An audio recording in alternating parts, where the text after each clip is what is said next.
2.5 साल से फाइलों में बंद था गुमशुदगी का मामला। जांच की गई तो निकला डबल मर्डर केस। दोस्तों, ये खबर उत्तर प्रदेश के हरदोई की है। उत्तर प्रदेश के हरदोई जिले में पुलिस ने एक ऐसे केस की गुत्थी सुलझाई है जो पुलिस की फाइलों में बंद पड़ी थी। शाहजहांपुर जिले के एक युवक की 2.5 साल से दर्ज गुमशुदगी के मामले की पुलिस ने गहराई से जांच की और उसमें 3 लोगों को गिरफ्तार किया। मामला गुमशुदगी की बजाय ससुर के द्वारा बेटी दामाद की हत्या का निकला। बेटी के जेवर के लिए ससुर ने अपने दामाद की हत्या करके उसके शव को बोरे में भरकर रेलवे लाइन पर फेंक दिया था। घटना के कुछ दिन बाद आरोपियों ने उसकी पत्नी के पति के बारे में सवाल जवाब करने पर उसकी भी हत्या करके चेहरे को कुचलकर एक खेत में फेंक दिया था। दोनों के शव को पुलिस ने अज्ञात मानकर अंतिम संस्कार भी कर दिया था। लेकिन 2.5 साल पुराने गुमशुदगी के मामले का जब खुलासा हुआ तब दोनों अज्ञात शव का राज जानकर पुलिस भी हैरान रह गई, क्योंकि ससुर ने अपनी बेटी के जेवर की खातिर अपने दामाद और बेटी का कत्ल कर दिया। पुलिस अधीक्षक अनुराग वत्स ने बताया कि हरदोई की शाहबाद कोतवाली पुलिस ने रामलतड़े, लालू और राजेंद्र को 2.5 साल पुराने एक गुमशुदगी के मामले में गिरफ्तार किया है, जो पुलिस की फाइलों में कैद होकर रह गया था। पुलिस की जांच में यह गुमशुदगी का मामला एक नहीं बल्कि 2 हत्याओं का निकला। पुलिस से मिली जानकारी के मुताबिक गांव मढ़िया के रहने वाले दिलीप कुमार का ससुराल शाहबाद कोतवाली के हसनापुर गांव में है। 20 अप्रैल को 18 को वह अपने ससुराल आया था, जहां उसने अपने ससुर को अपनी पत्नी के जेवर गिरवी रखने के लिए दिए थे। ससुर ने जेवर गिरवी रखने की बजाय बेच दिए थे। जेवर की वापसी को लेकर ससुर और दामाद के बीच मारपीट भी हुई, जिसमें दामाद दिलीप कुमार बेहोश हो गया। ससुर ने अपने साथी लालू और राजेंद्र के साथ मिलकर दामाद को एक बोरी में भरकर शाहजहांपुर जिले के सेहरामऊ के पास रेलवे लाइन पर फेंक दिया था।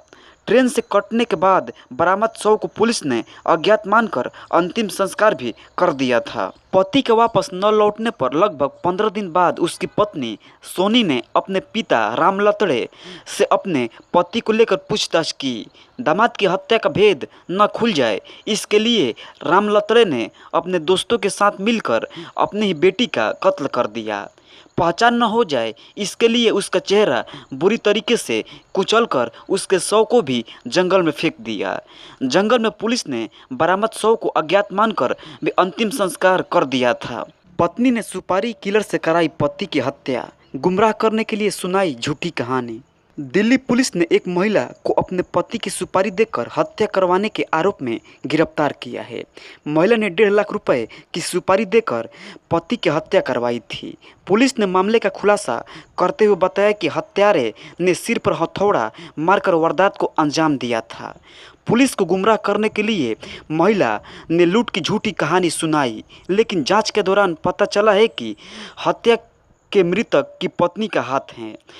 फिर पुलिस ने आरोपी महिला चंद्रकला और सुपारी किलर जुम्मन को गिरफ्तार किया है। पुलिस उस हथौड़े को भी बरामद किया है जिससे हत्या की इस वारदात को अंजाम दिया गया था।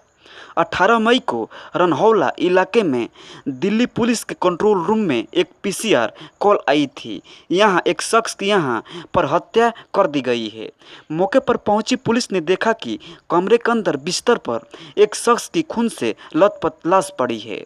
शुरुआती पूछताछ में पुलिस को पता चला कि मृतक वीर बहादुर और उसकी दूसरी पत्नी चंद्रकला के बीच अक्सर झगड़ा होता रहता था। सभी पहलुओं को ध्यान में रखकर दिल्ली पुलिस ने चंद्रकला से पूछताछ की। चंद्रकला ने पुलिस को बताया कि उसके घर में लुटेरे घुस आए थे और उन्होंने ही उसके पति की बेरहमी से हत्या कर दी। घर में रखा कैश सोने चांदी के जेवर लेकर फरार हो गए। पुलिस के मुताबिक चंद्रकला बार बार अपना बयान बदल रही थी। आसपास के कई सीसीटीवी कैमरों की फुटेज को खंगाला गया।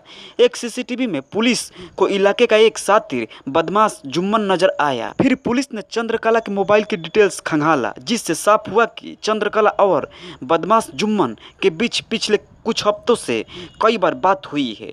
इसके बाद दिल्ली पुलिस ने चंद्रकला को हिरासत में लिया और उससे सख्ती से पूछताछ की तो उसने कत्ल की साजिश की पूरी कहानी पुलिस के सामने बयां कर दी।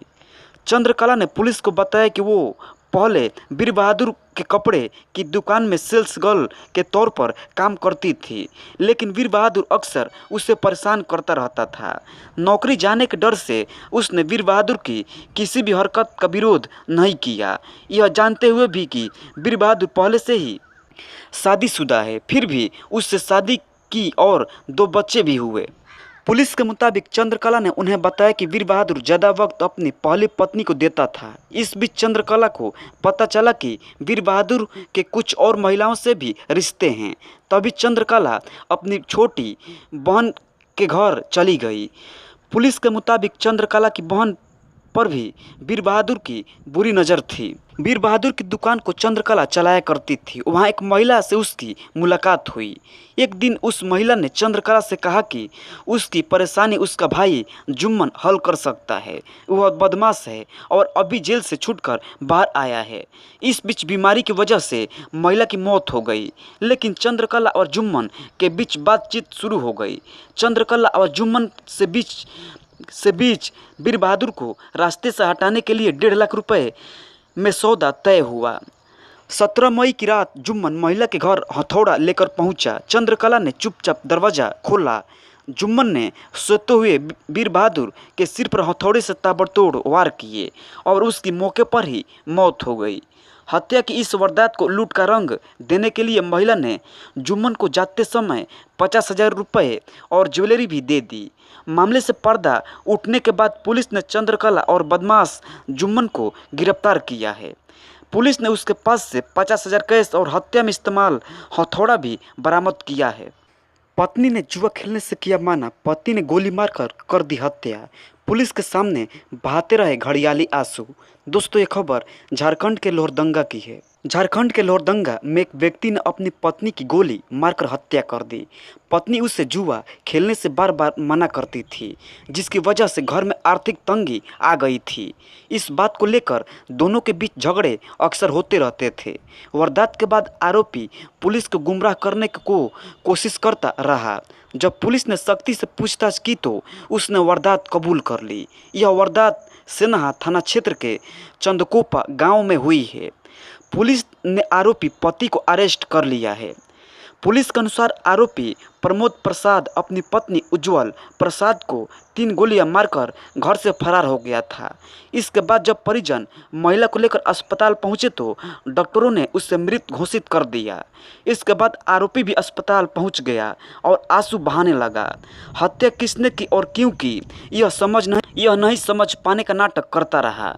पुलिस को जब प्रमोद के हाव भाव पर शक हुआ तो थाने ले जाकर कड़ाई से पूछताछ की गई तो इसके बाद उसने सच बता दिया। लोहरदंगा के एसपी आर राजकुमार ने बताया कि महिला की उसके घर में 3 गोलियां मारकर हत्या कर दी गई थी। आरोपी पति पुलिस को गुमराह करने का प्रयास करता रहा। महिला के परिजनों ने बयान दिए हैं कि आरोपी प्रमोद ने गुनाह कबूल करते हुए हत्या के पीछे के कारणों में वापसी विवाद बताया है। दोनों के बीच झगड़े अक्सर होते रहते थे। घर में आर्थिक समस्या थी, लोन भी लिया था और काफ़ी नुकसान होने की वजह से आरोपी फ्रस्ट्रेट रहता था। पुलिस ने घटना में प्रयुक्त पिस्टल भी आरोपी की निशानदेही पर बरामद कर ली है। मृतक महिला के परिजनों ने बताया कि जुआ खेलने पर उज्जवल देवी जब भी प्रमोद प्रसाद को रोकती थी वह उससे झगड़ा करने लगता था। उज्ज्वला से मायके के लोगों को कई बार यह बात बताई थी कि इस वर्ष जुआ में प्रमोद काफ़ी पैसे हार चुका था। मृतक महिला के पिता संजय प्रसाद ने कहा कि उनकी पुत्री की हत्या उनके दामाद प्रमोद प्रसाद साहू ने की है। आरोपी प्रमोद प्रसाद साहू बगड़ू थाना क्षेत्र के मरले का निवासी है। वह सनेहा थाना क्षेत्र के चंदकोपा में मकान बनाकर पत्नी और 2 बच्चों के साथ रहता था। ईंट भट्ठा चलाता था, लेकिन जुआ खेलने की लत ने आर्थिक संकट में डालकर कर्जदार बना दिया था। अवैध संबंध में पति बन रहा था रोड़ा, नई दुल्हन ने प्रेमी संग उठाया एक खौफनाक कदम। दोस्तों, ये खबर मथुरा की है। मथुरा पुलिस ने हत्या के एक ऐसे मामले को सुलझाते हुए पत्नी और उसके प्रेमी को गिरफ्तार कर लिया है। बताया जा रहा है कि युवक अपनी पत्नी के अवैध संबंधों में रोड़ा बना हुआ था। इसलिए महिला ने प्रेमी संग मिलकर अपने पति को रास्ते से हटाने की खौफनाक साजिश रच डाली। इस मामले का खुलासा करते हुए पुलिस ने बताया कि महिला और उसके प्रेमी को गिरफ्तार कर लिया गया है। थाना राया इलाके के यमुना एक्सप्रेसवे के राया कट के पास पुलिस को 2 दिन पहले एक युवक का शव मिला था। मृतक की पहचान अलीगढ़ के रहने वाले शिव कुमार के रूप में हुई। जांच में पुलिस को पता चला कि मृतक की शादी इसी साल 29 जून को हुई थी, लेकिन उसकी पत्नी का किसी संदीप नाम के युवक से प्रेम प्रसंग चल रहा था। पुलिस ने मृतक की पत्नी से सख्ती से पूछताछ की, फिर उसने सारा राज खोलकर रख दिया। महिला ने बताया कि उसने अपने प्रेमी के साथ मिलकर हत्या की वारदात को अंजाम दिया। मृतक का सिर पत्थर से कुचला था और शव को यमुना एक्सप्रेसवे के राया कट निकट जंगल के पास फेंक दिया था। मथुरा के एसएसपी डॉक्टर गौरव ग्रोवर ने बताया कि एक्सप्रेसवे पर राया कट थाना क्षेत्र के जंगल में एक युवक की डेड बॉडी मिली थी। मृतक के चेहरे पर चोट के गंभीर निशान थे और जख्म थे। पुलिस के सामने सबसे बड़ी चुनौती शव के पंचनामा करना था, क्योंकि शव के पास से कोई भी आईडी या मोबाइल बरामद नहीं हुआ था। बस एक थैला मिला था जिसमें कुछ फोटोग्राफ थे। फोटो को देखकर ऐसा लगा कि नई शादी हुई और दोनों ताजमहल घूमने आए हैं। तुरंत ही पुलिस की एक टीम को आगरा रवाना कर दिया गया और फिर वहां पर सभी गाइड और फोटोग्राफर से संपर्क किया गया। सीसीटीवी फुटेज से पता चलता है कि यह व्यक्ति एक महिला के साथ एक दिन पहले ताजमहल देखने आया था। फिर पुलिस ने ताजमहल के टिकट काउंटर से दोनों के आईडी प्रूफ से फ़ोन नंबर पर पता निकाला। फ़ोन की लोकेशन ट्रेस करने से पता चला कि लड़की मथुरा में ही है। पुलिस ने दाबिश देकर मथुरा के एक गांव से लड़की को पकड़ लिया। फिर सारा मामला खुल गया। लड़की ने पुलिस को बताया कि उसने अपने प्रेमी के साथ मिलकर पति की हत्या की है। पुलिस ने लड़की और उसके प्रेमी को गिरफ्तार कर जेल भेज दिया है। घर बुलाकर 2 पुलिस वालों ने LIC एजेंट की कर दी हत्या। दोस्तों, ये खबर दिल्ली की सराय रोहिला की है। दिल्ली के सराय रोहिला रेलवे कॉलोनी में एक LIC एजेंट की हत्या का सनसनीखेज मामला सामने आया है। 25 साल के इस एजेंट की हत्या का आरोप RPF के एक बर्खास्त सिपाही और यूपी पुलिस के एक सिपाही पर लगा है। यह वारदात 19 जुलाई को हुई है। पुलिस इस मामले में केस दर्ज करके जांच कर रही है। हत्या की वजह पता नहीं चल पाई है। जानकारी के मुताबिक सराय रोहिला रेलवे कॉलोनी में फ्लैट RPF के सिपाही अजय सिंह को अलर्ट हुआ था। वह नशे का आदी था। शराब की लत और उसके गुस्सैल रवैये की वजह से विभाग ने उसे बर्खास्त कर दिया था। अजय सिंह का एक दोस्त सूर्यवंश यूपी पुलिस में सिपाही है। दोनों फ्लैट में अक्सर शराब पिया करते थे। बताया जा रहा है कि मृतक प्रेम कुमार एक LIC एजेंट था। उसने अजय सिंह के घर वालों का LIC किया था। 19 जुलाई को अजय ने प्रेम को अपने फ्लैट पर बुलाया। उस समय उसका दोस्त सर्वेश भी मौजूद था। उसने सर्वेश की 1 करोड़ की बीमा पॉलिसी कराने के बहाने प्रेम को बुलाया था। इसी बीच उन लोगों के बीच विवाद हो गया। इसके बाद अजय और सर्वेश ने प्रेम की गला दबाकर हत्या कर दी। इसके बाद एक बक्से में उनकी लाश रखकर यूपी के गंगा नहर में बहा दिया। इसके बाद प्रेम के घर वालों ने उसकी तलाश शुरू कर दी। उसका फ़ोन भी स्विच ऑफ आ रहा था।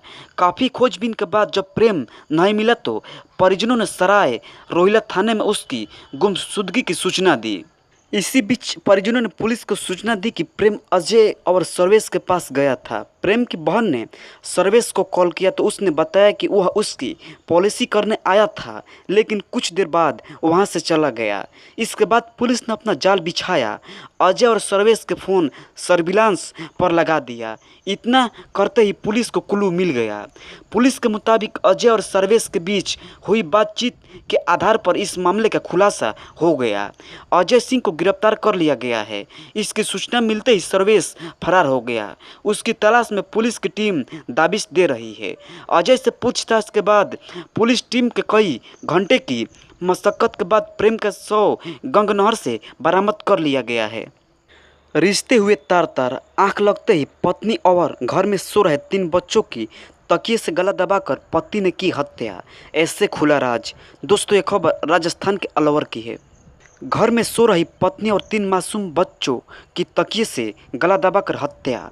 मानवीय रिश्ते को तार तार करने वाला यह मामला राजस्थान के अलवर जिले से सामने आया है। पुलिस ने आरोपी पति को गिरफ्तार कर उसे जेल भेज दिया है। मंगलवार 5 मार्च को अलवर से एक महिला और उसके 3 बच्चों की संदिग्ध स्थिति में मौत की खबर सामने आई थी। शुरुआत में महिला का पति जहर देकर सभी को मार डालने की बात करते हुए पुलिस को बरगला रहा था, लेकिन पुलिस से सख्ती से उससे पूछताछ की तो पूरी कहानी सामने आ गई। पति ने ही पत्नी और अपने 3 बच्चों की हत्या की थी। दरअसल अलवर जिले के थाना गांजी पुलिस थाना अंतर्गत दुहार चौगान गांव में 3 बच्चों सहित पत्नी की हत्या करने के मामले में पति ही आरोपी निकला। आरोपी पति ने तकिए से मुंह दबाकर चारों जनों की हत्या की। थाना गांजी पुलिस ने इस मामले में आरोपी पति को गिरफ्तार कर लिया है और इस मामले की जांच की जा रही है। कहीं आरोपी की किसी महिला से अवैध संबंध तो नहीं। पुलिस ने बताया कि आरोपी तेजपाल शर्मा का कई दिनों से अपनी पत्नी के साथ विवाद था और लंबे समय से दोनों में आपस में झगड़े चल रहे थे।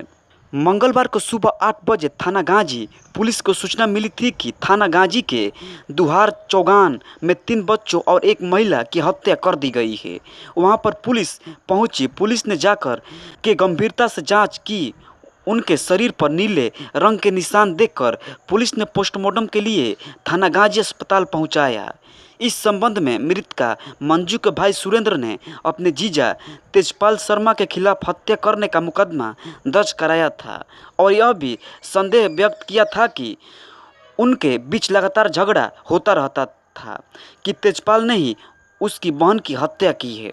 कोचिंग में जिस नाबालिग छात्रा को पढ़ाता था उसी को लेकर गुरुजी फरार। दोस्तों, ये खबर बक्सर के धनसोई की है। बक्सर जिले के सदर प्रखंड अंतर्गत धनसोई थाना क्षेत्र के रहने वाले गोरख सिंह ने अपने ही कोचिंग में पढ़ने वाली नाबालिग छात्रा को प्रेम जाल में फंसा लिया।